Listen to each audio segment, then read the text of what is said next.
Добрый день! Сегодня у нас программа о усыновленных, удочеренных собак из нашего приюта. Приюта «Верный друг», поселок Айхал. Вот сегодня мы в гостях в семье Лизы и Андрея Самсоновых. И их, можно сказать, любимый ребенок – это Кнопа. Кнопочка попала в приют 2 года назад, сильно, даже почти 3. Также было холодно, -40. Шла женщина в сторону нашего приюта, и эта маленькая, совсем худенькая, замученная собачонка за ней бежала. А женщина так ворчала и говорила, что вот привязалась эта собака за мной, она мне не нужна, вот иду в приют, если дойду до приюта, и она дойдет, забирайте. А я как раз, кстати, шла на дежурство в приют, кушать несла. Ну все, мы ее забрали. Конечно, в приюте-то собаки очень большие, и поэтому маленьким это, в общем, очень сложно там выжить. Они их принимают за игрушки, если мы не уследим, то они превращаются в мягкую игрушку. И поэтому всегда за маленьких собачек мы очень переживаем. Когда у нас ремонтов совсем почти не было, мало, вообще некуда было даже изолировать, спрятать. Мы там уже прятали в комнату малышей. И ей несказанно повезло. Ее увидела наша волонтер Лиза. Да, она пришла на дежурство, увидела и не смогла ее оставить. Ничего, пришла на дежурство, увидела, она такая маленькая сидела, худая тогда еще худая была. Да. Маленькая, худая, и стало очень жалко. Сразу подумала, что ее ждет участь сразу всех этих собак маленьких, которые у нас там практически не выживают, их надо сразу забирать хотя бы на домашние передержки куда-то. Ну и вот так она появилась. Просто сказала мужу, что у нас будет собака, поехала и забрала собаку 18 апреля 2019 года. Посадила в машину и увезла домой. И все, и с тех пор мы живем долго и счастливо. Надеюсь, будем жить еще долго. Она, правда, оказалась старше, чем мы думали, потому что она уже, бабулька, начала сидеть. Да, она оказалась старше немножко. Вот, собака, мы думали, будет сложно, много испорченных вещей, испорченный новый ремонт, вообще, что все будет страшно, кучки по всему дому, потому что в приюте все-таки это же собаки, они там вышли на улицу, покакали, иногда не вышли, за ними убрали. Да, за ними убрали. Но эта собака, это прям какое-то было чудо вообще, как, в принципе, мне кажется, и все, которые берут домой, потому что они каким-то образом понимают, чего от них хотят. Она ничего не испортила. Никогда, нигде не нагадила. Вот у нас был такой опыт один раз, из-за работы получилось, что она просидела дома 12 часов, она за 12 часов ничего не испортила от слова совсем. И не написала, не накакала, ничего не сделала.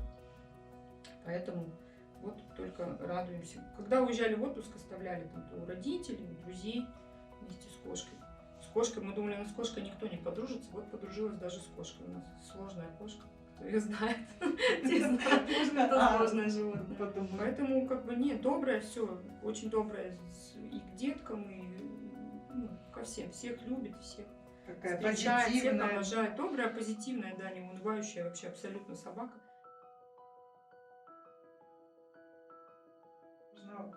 Вот из опыта получается, что вот когда собаку берут из приюта, она вот намного интересней, она намного человечней, чем если собаку просто породистую покупать, там из-за каких-то кровей. Просто они уже, мы же мало знаем, что они думают. И поэтому они, может быть, столько уже пережили, о чем мы даже не знаем. И поэтому, когда появляется надежда у них или семья, они настолько благодарны. И мы, мне кажется, даже не знаем, больше ли они получают от нас, или мы от них вот этого позитива, веры в жизнь, стремления к чему-то. Они нас даже как бы подталкивают на всякие поступки. Придешь с работы усталый, да, как-то это настроения нет. Может, там кто-то тебя обидел, что-то там сказали. А тебе вот эти счастливые глаза смотрят, и все, настроение поднимается, уже забыл, играемся. И вот даже я вот по собственному опыту еще хочу добавить. Когда вот приютом мы только начали, вот открыли, сложно, работа очень тяжелая была. Плюс еще приют, спасение животных. У меня начало давление подскакивать. При моем низком было очень высокое. И я потом заметила, что когда иду на дежурство, если Да, с ними тоже общаюсь, вообще. я прихожу, вот ухожу, например, 150 там, на 8, прихожу 110 на 70.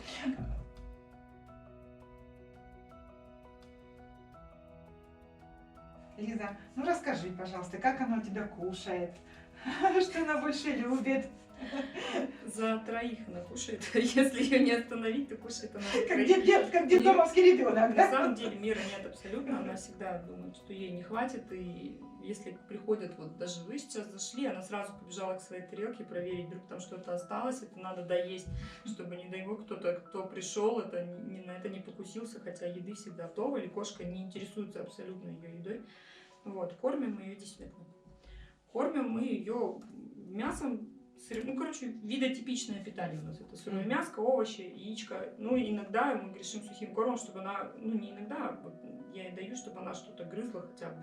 Потому что ей нельзя давать кости, у нее, видимо, какая-то детская травма. Она ими не лакомится, она их просто пытается съесть. Кости, в общем, нельзя давать некоторым, особенно бывшим бездомным собакам, кости, потому что они пытаются не полакомиться, а пытаются съесть.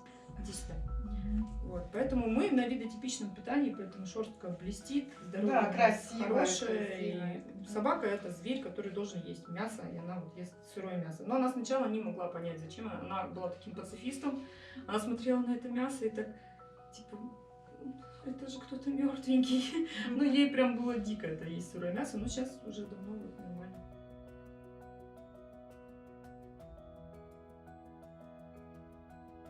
Лиза, ну покажи нам, пожалуйста, где она там кушает, где она столовая. Да, пойдемте посмотрим. Пойдем, Кнопа, посмотрим столовую. Пошли.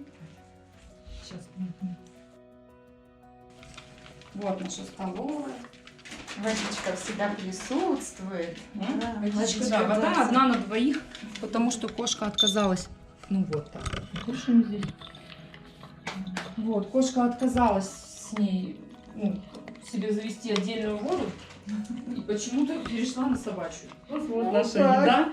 Вот, она очень хорошо ест огурцы, помидоры, перец, яблочки, там все, да, все эти витаминчики, она все это хрумает с удовольствием. И 2 раза в день мы кормим утром, это мясо сырое там с морковкой или с огурцом, ну с каким-то, в общем, овощем там. Когда перепелиные яйца есть, то яичко я ей выбиваю. Но это опять же по желанию. Можно там куриного чуть-чуть, главное не целиком, потому что это много, мне кажется, желтка на маленькую собаку. Ну и все, потом в течение дня я могу ей иногда там что-то сухого корма дать, когда вот прям Перекус, мы как бы, садимся есть, ну честно, мы этим грешим, потому что мы садимся кушать, и вот это вот просто собака, умирающая от голода, сидит и качается, ну это неприятно, поэтому иногда я там сухого корма или мясо положу, чтобы мы спокойно поели. На место, давай, на место, на стул, идем. Много людей тебе, да? Иди на место, иди сюда, давай. Еще, в общем, спит она в кресле старом с кухни, они их уже уничтожили изрядно, поэтому мы их перевели просто в разряд лежанки. Ей надо спать, очень важно, все-таки это, опять же, видотипичное поведение собаки, спать со своей стаей, и она вот не может отдельно, нельзя от нее закрываться. Но мы, опять же, так приучили. Здесь у нас самый трусливый член семьи, самый злобный, но трусливый.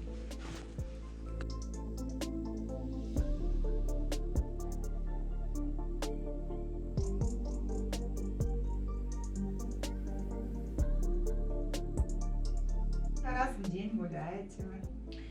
Гуляем мы в идеале 4 раза в день, но бывает 3. Сейчас поменялся график работы у меня, поэтому, когда по 5-дневке работала, 4 раза в день мы гуляли, было мне несложно.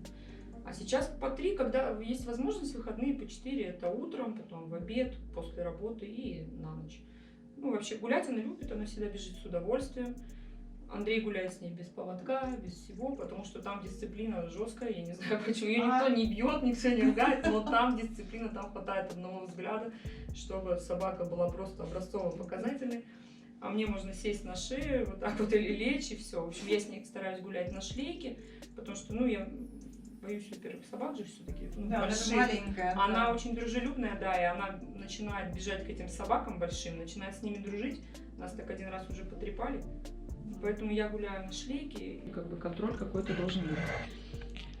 И зубы свои покажи некрасивые. Вот. С прогулками, в общем, проблем нет. Но даже если случится какой-то форс-мажор, и мы не будем ее выгуливать 12 часов, я даже уверена, что если 15, то она ничего не сделает. Лиза, ну вот скажи, пожалуйста, были ли у тебя когда-нибудь мысли, чтобы вот взять ее и обратно вернуть в приют? Вот когда-нибудь там Детей как-нибудь возвращают, усыновленных, но это же только какие-то особенные люди, наверное, возвращают этих детей. Нет, не было таких мыслей, даже когда там, вот у нас одна из сложностей, что она гавкает. Но опять же, мы просто не занимаемся, нам некогда особо сильно заниматься. Ну и нас это не сильно напрягает, что она вот гавкает, когда стучат в дверь. Она может прям так, как гавкнуть, а если ты спишь, то можно прям так удивиться. Нет, никогда не было таких мыслей вообще, абсолютно никогда. И даже, ну, на передержку отдать в приют, все прекратить. На передержку, когда мы уезжаем в отпуск, даже так не было мысли вернуть назад. Сложностей, потому что животное не доставляет вообще никаких. Единственные сложности это, ну, там, психологические, вот, особенно когда мы только завели, она, когда первый раз увидела обувную ложку, я думала, она сознание потеряет. Она так испугалась, она так шугану, а я обувалась и просто ей говорю, отойди. Она как увидела эту ложку, у нее просто там какое-то сумасшествие произошло. Ну, видимо, этой ложкой обижали. И так, и много таких вот каких-то бытовых предметов, которые мы со временем вот с мужем стали замечать, что там раз она вот этого... Я один раз просто прячется. На кухне, она что-то была под ногами, я так ей говорю, отойди, просто не замахнулась, а полотенцем говорю, отойди. Там вообще тоже как бы такая реакция неадекватная. Мы не пожалели ни на минуту, ни на секунду. Это в этой собаке вообще душа моя просто. Вот так делать нельзя. И это только радость, позитивные эмоции. Нет, безусловно, бывает, там раз будет, иногда гавкнет, там, ну это мило, ну также и дети у людей, они же там иногда и будет, гавкают, что-то делают, как бы. В общем, никаких. Лиза, ну вот и как ты посоветуешь вот жителям поселка, да не только поселка, вообще всем людям нашей страны, за другие страны мы знаем, как к ним относятся, относиться вот к... Ну, не скажу, что к бездомным. Они уже, когда в приюте, они уже не бездомные, да. Они уже домашние. Ну, только им, что семья нужна. Вот как ты посоветуешь, чтобы не боялись, брали? Если человек хочет собаку, то он хочет собаку. Вот мы, даже в нашем случае, мы не хотели. То есть мы просто, ну, я хотела спасти собаку. Поэтому мы ее взяли, а оказалось, что на самом деле я-то хочу собаку. Я всегда, наверное, а у меня их никогда не было. И я хотела собаку. Брать, безусловно, стоит. Вообще моя философия, что если каждый возьмет себе собаку бездомную, то их просто не будет вообще. На самом деле собак бездомных намного меньше, чем людей. И если каждый возьмет себе собаку с улицы, не будет такой проблемы. А это такая глобальная социальная проблема на данный момент для нас, для... Вот в Якутске очень много собак, и там постоянно какие-то творятся ужасы. Животными, да. Как и в принципе во всей нашей стране к животным относятся, да, отвратительно, никак к ним не относятся, кроме волонтеров, никто к ним никак не относится. В общем, собак брать, котов брать, детей усыновлять, удочерять и просто нести добро и свет. Начни с себя, сделай какое-то доброе дело и... Ну, не бояться, и надо заниматься. Бывают собаки сложные, ну, это нам так хорошо повезло. Бывают, безусловно, сложные собаки, но есть кинологи, и сейчас все это работает есть дистанционно. Психологи, да, кинологи. Вот, мне недавно книга пришла. Если есть желание заниматься собакой, то ты будешь заниматься, ты будешь там что-то читать, как-то учить. И любое поведение корректируется у самой собаки, самой запущенной собаки можно скорректировать поведение даже без строгого ошейника, агрессии и всего прочего. Просто надо знать, как это делается, и главное практиковать. Вот, собственно. В нашем приюте получается сколько? 55 собак, а в поселке 14 тысяч населения. Поэтому там как там получается, каждый там сотый по одной собаке даже возьмет. да, если... Да. Ну только, конечно, хорошие семьи, благополучные. Потому что вот у нас даже получилось вот за 5 лет. Ну сколько? 54 собаки в семье распределили. Сейчас 55 осталось. Да, ну вот, к сожалению, да, к сожалению, люди просто возвращали нескольких. Мы не можем их понять, потому что для собак это трагедия. Вот, ну это будет отдельная история. Вот Нора, которая сейчас у нас уезжает в Голландию, она была предана, да, хозяевами предана. К сожалению. Ну, это уже будет отдельная история. Это отдельная история, потому что, да, будем на позитиве, что вот все хорошо. На примере нашей Кнопы. Счастья, здоровья ей и ее родителям. Спасибо. Спасибо за кнопку. Да.